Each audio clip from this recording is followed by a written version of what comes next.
చరిత్ర సృష్టించే ఈ సమయంలో ఏమాత్రం కూడా అశ్రద్ధ లేకుండా అందరం కష్టపడితే నాకు ఏమాత్రం అనుమానం లేదు, వికసిత్ భారత్, స్వర్ణ ఆంధ్రప్రదేశ్.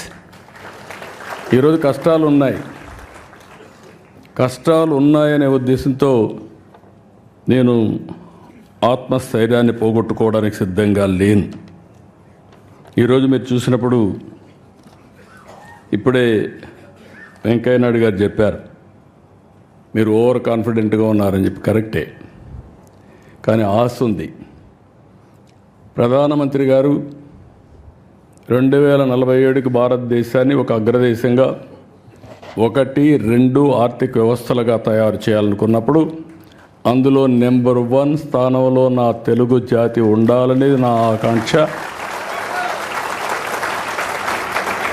అదే సమయంలో ఈరోజు చాలా కష్టాలు ఉన్నాయి.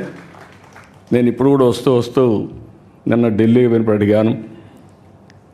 నేను మార్నింగ్ కూడా ఒక మాట అన్నాను మినిస్టర్ గారితో.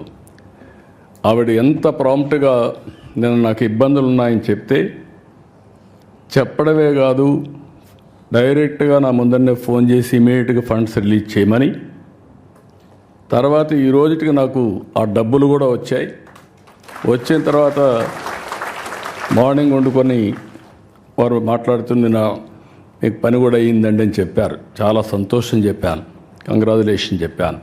నేను ఒకటే చెప్పా, ఆంధ్రప్రదేశ్ వెంటిలేటర్ మీద ఉంది. మీ డాక్టర్గా మీరు ఇచ్చిన మెడిసిన్ వల్ల వెంటిలేటర్ నుంచి బయటకు వచ్చాం. ఇంకా కూడా ఆరోగ్యం బాగుపడలేదు. ఇంకా కొన్ని రోజులు మీరు ట్రీట్మెంట్ అవసరం మేడం అని చెప్పి మార్నింగ్ కూడా రిక్వెస్ట్ చేశా. పేషెంట్ వెరీ స్ట్రాంగ్,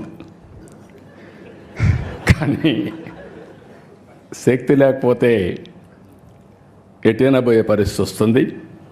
ఆ సరైన సమయంలో అటు ప్రధానమంత్రి గారు కానీ, కేంద్రంలో ఉండే మంత్రులు కానీ, ప్రత్యేకంగా ఫైనాన్స్ మినిస్టర్ గారు పూర్తిగా సహకరిస్తున్నారు.